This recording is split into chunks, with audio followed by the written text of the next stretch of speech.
Hello and welcome to Monday. It's that time again.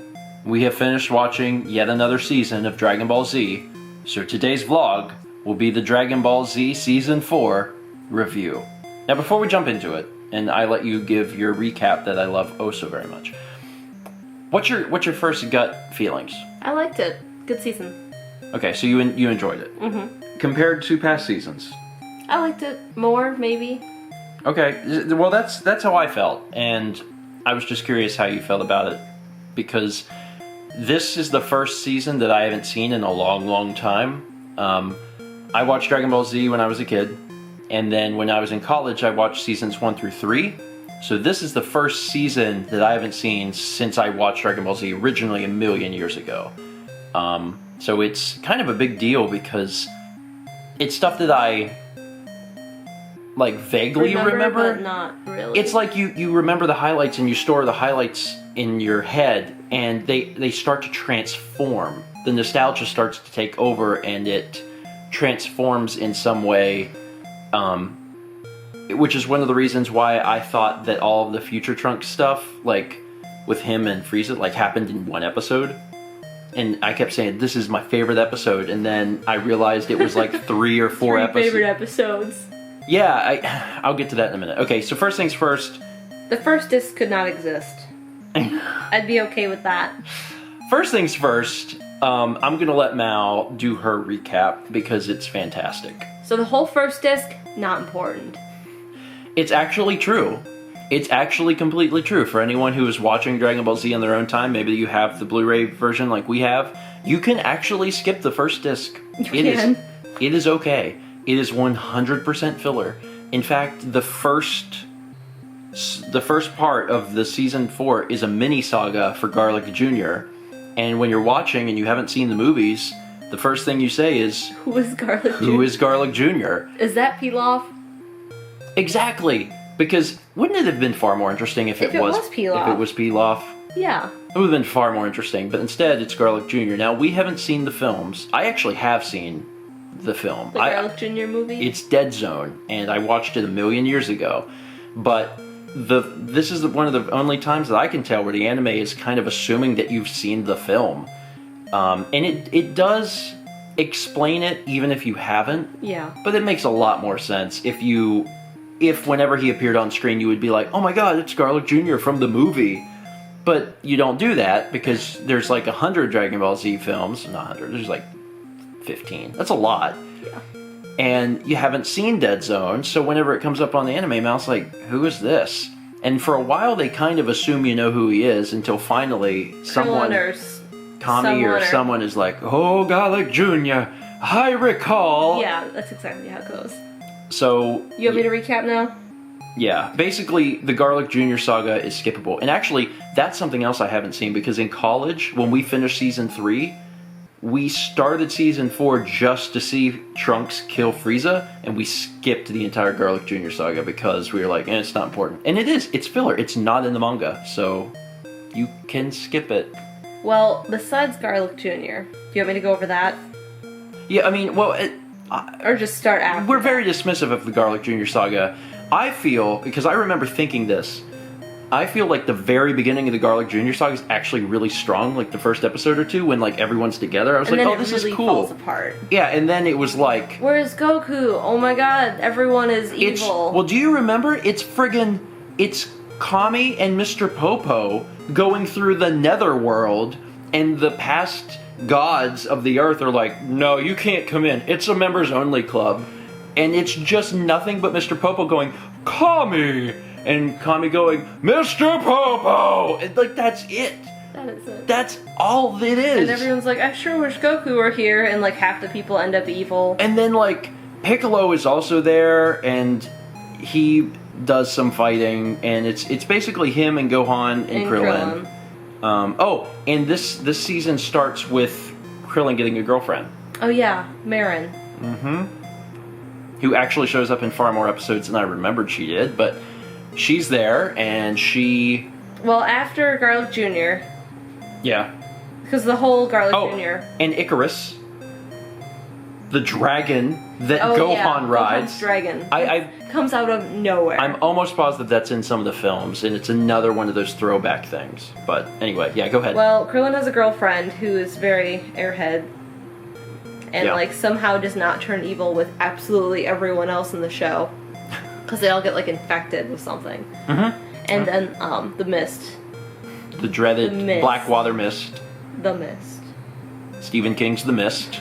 Okay. That basically happens. Mhm. And, some reason she doesn't turn evil and spend some time with Korin and Yajirobe. Okay. I'm going to give Garlic Jr. Saga props for some of the scenes that take place in Korin's tower regarding Korin, Marin, and Yajirobe, because they're pretty good. Yeah. But that's it. That's like the only real redeeming factor of the Garlic Jr. Saga. And once again, I felt like it actually started pretty strong, because I remember when we went into this, I didn't tell you, but I was thinking, God, the filler saga, Garlic Jr., everyone hates it. And when it started, the first 2 episodes, I was like, actually, this is okay. This isn't really that bad. And then they got into it, and I was like, okay, it's bad. It's really bad. I was like, just end. So anyway, after Garlic Jr., There's a whole episode where Krillin thinks that he should propose to Marin, and it's a filler episode. But it's the kind of filler I like. It's pretty good. The silly... What filler? Because it's a show where people shoot energy rays out of their hands, and then it restores some level of humanity, I guess, to the show when they're out. I mean, even doing in other stuff. animes, those are my favorite episodes. When it's like, I goofy. watched like 100-something episodes of Prince of Tennis, and it's stupid, like, culture festival, when it's all about tennis, but then, like, randomly they're gonna have their festival. Those are the best episodes. Anyway, so after the first disc, literally all that happens on the first disc. So, Garlic Jr. and the thing. So you could skip disc 1. Yeah. So on disc 2, what happens? Trunks shows up, and Frieza shows up, and Frieza's like, I'm not dead, fools. And Trunks shows up, and it's like, now you are, and basically just takes him out. And Frieza's dad. And Frieza's dad is there for some reason. Like, Yeah, did you catch his name? no. It's King Cold. Because he's Frieza and King Cold. Waka waka doo doo, yeah. Anyway, Trunks takes them out, and then Goku shows up and is like, I'm so late. Hope all my friends are alive. And then Trunks is like, yeah, I saved them. And then he, like, tells Goku that he's from the future and everything's going to be bad and everyone's going to die. And here's some medicine because you're going to die. And then he leaves. And he also tells Goku who he is. Yeah. Which was funny. Yeah. Because Goku just loses it. Now, here was the fun thing for me. Going into it, I knew that... Obviously, these are spoilers, but why are you still watching? But obviously, I knew that Trunks was the son of Vegeta and Bulma. And I kept thinking, you know, I forgot exactly how that was revealed, but I was thinking, man, I wonder when Mal's going to pick up on that. Like, if it's going to be, you know, something you picked up on sooner. And it was cool because knowing that, there's a lot of hints given. I didn't notice Which, them. I know. I felt like they were hints that you'd only get if you knew that was what was going to happen. And it was actually really cool because there's a lot of times, like, Trunks is, like, sitting there and when they're waiting and he keeps looking at Vegeta. And Vegeta's like, stop looking at me! And, like, I know, it's like, that's his dad, so it's freaking him out. But that was something that you never really picked up on. But whenever he finally told Goku, you had the exact same expression as Goku. You were like, what? It was amazing. Because even then, because I think they start by saying Vegeta is the dad, and then he's like, well, who's your mom? Yeah, and you didn't even get it someone I then, know? you know? Because it was like the last pairing you would have ever put, you know? And it was really good. It was really fun for me watching it with Mal to see her reaction to that review. Anyway, so Trunks comes and says, hey, be careful, and then he leaves. He lays truth down on them. And then he leaves. And everyone's like, oh, we should prepare. And they prepare and train, and there's a lot of that. Mm-hmm. And the best episode ever happens. The infamous driving episode. It was really good. Which, honestly, in retrospect, doesn't even make sense, because, like, Goku and Piccolo learn to drive, and at one point Piccolo even says, like, why am I doing this? I can fly. Well, like, he's not a part of the family. He's just, like, over at Goku's house. Training. And Chi-Chi runs in, is like, I'm so upset. You guys need to learn how to drive. Which, okay, first off, it doesn't make sense because she's the one out getting the groceries, right? Shouldn't Yeah. she learn how to drive? Yeah. And if she's not, then Instead of them Goku driving can fly. for, yeah. Goku, like, it doesn't... Goku has friggin' instant transmission at that time. Yeah. Goku could just teleport wherever he wants. He could say, I've been to the grocery store, I know where it is, I'm gonna go get the milk. I felt like that sounded really John Oliver. It did. I'm going to get the milk. Now I have the milk, I'm going to go back home. And he could do that. Why does it... It doesn't make any sense. But it's hilarious. It was good. It's a really good episode, so... That's good. Anyway, Trunks tells them when the androids show up, so they go there, yeah. and these other androids are there. Yeah, they're up on the mountain waiting for them, and then the androids finally appear, and they go down into the town to deal with them. Yeah, but they think it's the actual androids, and it turns out it's not. Because, of course, we need to drag it on longer. The thing you miss, though, is that Trunks isn't with them. Yeah, he went back home. I know, but I'm just saying, Trunks doesn't identify... He's not there to identify Yeah. that it's the wrong androids. You find out later when he comes back again. But when the androids come, everyone is dealing with them. Yamcha, of course, is Gets the first hit one immediately. to find them and gets, mortally wounded. They revive him with the sensu bean. And then- Yajirobe's there. Also, Vegeta hits Super Saiyan, Yeah. which is another big plot point. And actually, that's one of the okay aspects about the Garlic Jr. saga is that we keep seeing glimpses of Vegeta on some planet being like, I'm Kakarot, so you're mad. I know I'll never be you're here." pretty. I'll never be pretty. And then eventually he's pretty. So that happens. The androids show up, but then they actually quickly dispose of them. Yeah. I mean, more or less. They get rid of the first one, the one that has like the face paint and the... Yeah, the mime one. Yeah. They get rid of him pretty easy, and then they're working... 19. Yeah. That's 19, I think. And then Goku... Is it before 19? Hi, Cat. Is it before they fight him, or after that Goku leaves? It's while they're fighting, because I think it's while they're fighting... Doesn't that, Goku lead them somewhere, and he's like, I need to get them away from the city, but then they get there, and then he starts like... And then having this Goku pain. starts fighting, and then he gets his heart pain, which was another plot point from Trunks, because Trunks is like, you're going to get this heart disease, take this before the androids get here. But then you start finding out that the timelines are getting mixed up, and there's some problems, because in Trunks' time, Goku dies before. before the androids arrive, and this time he didn't even start getting the heart pain until later. So... I don't know why he didn't just take it. Wouldn't it prevent it? I guess not. The show doesn't say, but there's also a bunch of weird stuff. So then he starts having pain, and then he's like Super Saiyan, and it makes it worse. And then Yamcha's like, I'll take you home. Because I'm useless here. So they go, they leave. Vegeta deals with 19 effortlessly. Yeah. 20 starts to run away.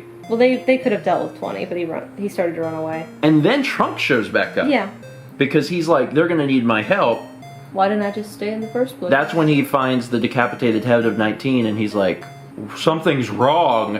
And it doesn't say it that episode, but the problem that's wrong is like, these are the wrong androids. Yeah. So Trunks has never even seen these androids before. And honestly, Season 3 was really convoluted. Like, Season 2 and 3 was really convoluted. And Season 4 is a little convoluted, but it's so much more interesting. Yeah, it is. It's so much more, because Season 3 basically boils down to, I'm more powerful. No, I'm more powerful. No, I'm more powerful. And, there's a part where like, oh, we gotta hide the Dragon Ball. Now we gotta get the, like, I don't know. It's really convoluted, but Season 4 is just, I think it's better. Yeah. I think, and it's honestly so refreshing to feel, I don't know, like it's back on Earth or something. Like, you're in Namek for 2 seasons, and it's a long time. And there's a lot of times where I'm like, all right, get out of Namek, Especially because they drag stuff out so badly. Yeah. And in Season 4, the method that they use to, like, stretch things just feels so much better. Like, I don't know, I mean, I know the first disc was Garlic Jr., but the other episodes really flew by, in my opinion. I agree. Where in Season 3, it's like, you have 3 minutes, and then the planet explodes, and it's so cringy. But this, I don't remember now how I feel exactly about Season 1, but right now I'm tempted to say Season 4 is my favorite season.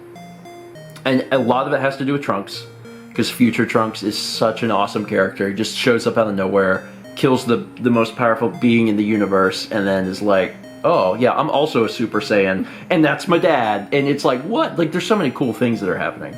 Anyway, how the season ends is they go back to... Well, Bulma recognizes that 20, the one is Dr. Gero. Yes. And then she's like, well, his lab is somewhere over there, so they go and try and find it. And they do, but they're too late. And then he releases the 2 androids, and then they're like, no, you suck, and they kill him. And then they release the other androids, now there's 3. And Trunks is like, there's 3! There was only ever 2! Something is so wrong. And then they start fighting them, and Trunks is like, wait, these guys are more powerful than they are in my time. What's going on? Mm-hmm. So that happens. Then the androids are like, forget you guys, we're just looking for Goku. Yeah, and I'm curious what your thoughts are on that, because, like, I don't know what you're thinking when you're watching the show, or because I know you try to analyze and try to figure out, like, what's coming up. I mean, was it odd to you that they just have no interest in fighting everyone else? I mean, they're androids. They're, like, programmed, like... Okay, yeah. And also, was it weird... Did you feel like it was weird, like, things were moving really quickly when Vegeta killed 19? Because that was, like... It was quick, because I was like, man... It's going to be a short season or something, yeah. But it's, there's so much more to it. Okay, cool. So, how it all wraps up, and where we left off at the end of Season 4 is... Goku's still in bed, because of course we're always waiting for Goku. And they just moved him to Master Roshi's. Mm-hmm. And the big cliffhanger for Season 4 is that Bulma gets the phone call, and it's like someone found this ship out in the middle of nowhere and it has capsule core on it. And they discover that it's the ship that Trunks came in. But it's old. But it's really old, and Trunks has his ship in his hand, and because he has the capsule, and he's like, wait, what? And they send him the picture, and he's like, that's my ship. And then the season ends. Really great cliffhanger. Like, much better cliffhanger than, you know, I don't know, Frieza's around the corner, and who's stronger, I don't know. Much more interesting. So yeah, that was the recap. And we already said it, but Season 4 was good. Yeah. I really, really liked Season 4. Skip the first disc, though. Yeah, I mean, but if you look past if you look past the first disc and only do the core Season 4, it's really good. Like, I thought it was really spectacular, and the way that things are revealed, and just, I don't know, the interactions between all of the characters, really good. Really, really good. And it makes me sad because in the last review video, because I edited it today, I was like, you know, you could essentially watch seasons 1 through 3 and just stop. And that would be so sad. Yeah. That would be so, because this one's really good, but you couldn't start here because it wouldn't make any sense. No. Anyway, so, I like doing this at the end of these videos. What do you think happens next?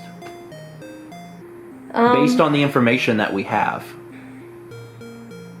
I have a feeling that Future Trunks is going to be like, well, my ship's in the past. That must mean I should go to the past and try and kill the androids, but something happens. And maybe there's going to be, like, old Future Trunks, because he's going to have to have aged. Well, my question, like, I mean, that's fine what you're explaining, but, like, what is the reasoning that there's 2 ships? But Trunks decided to go into the past like he said he thought he might want to do. Oh, I see what you're saying, yeah. Because he says that before Bulma calls them, and it's so like, you're hey, saying there's a different Trunks that decided to go into the past, and that ship is left over. It's him, but maybe in a few episodes he's like, well, you know, maybe I should go further into the past and, like, get the androids beforehand. Now I know where, you know, Shiro's lab is. And then he gets stuck there because he's supposed to only have enough juice for one more trip. I see. Okay. That was my thought when they first were like, he's like, my ship's right here. Yeah. And, I mean, I assume Goku's going to be stuck in bed for another 20 episodes. And it'll all come down to, like, you know, Vegeta and Gohan and... Well, there's some crazy stuff coming up. I'll tell you that. There's some crazy stuff coming up, and honestly, it's all good because I really like these villains. Like, 18, 19, or not 18, 18, 17, and 16 are all they're all very likable as far as villains go. Like, it's fun to just see them drive around the country, you know? Yeah. Taking their dear sweet time, so... I have a feeling they're going to get to Goku and be like, oh, you're sick? Let's wait because we want to fight you at your best. We'll see. As one final thing, I will say that there's a lot of stuff I didn't remember. A lot. Which is exciting, because now I know the gist of the story of the rest of the series, but I've never seen all the episodes. I feel like I've seen all the episodes in season 4, 5, and probably 6. But consecutively? But probably, I don't know. That's what I'm wondering, because there's a lot of information when we were watching this that I was like, I don't remember that. So it's cool, because now it's starting to legitimately feel new. And that's exciting, because you have this mix of nostalgia plus this fun, like, oh my god, I don't know what's happening next. Like, you know, I know that this event happens and this event happens, but there's a bunch of stuff. What's going to happen? So it's been really fun for me too. Good. Anyway, that's it for today. Thank you so much for watching. Talk about Dragon Ball Z Season 4 down below. How do you feel like it compares to the first 3 seasons is my main question, because honestly, I really liked it. And now I can't remember Season 1 all that good, but Season 1 was strong too, but this is really... I was a big fan of this one. I can't wait to see what happens in Season 5, because I really don't remember that much. Thanks for watching. Let's meet back tomorrow, shall we?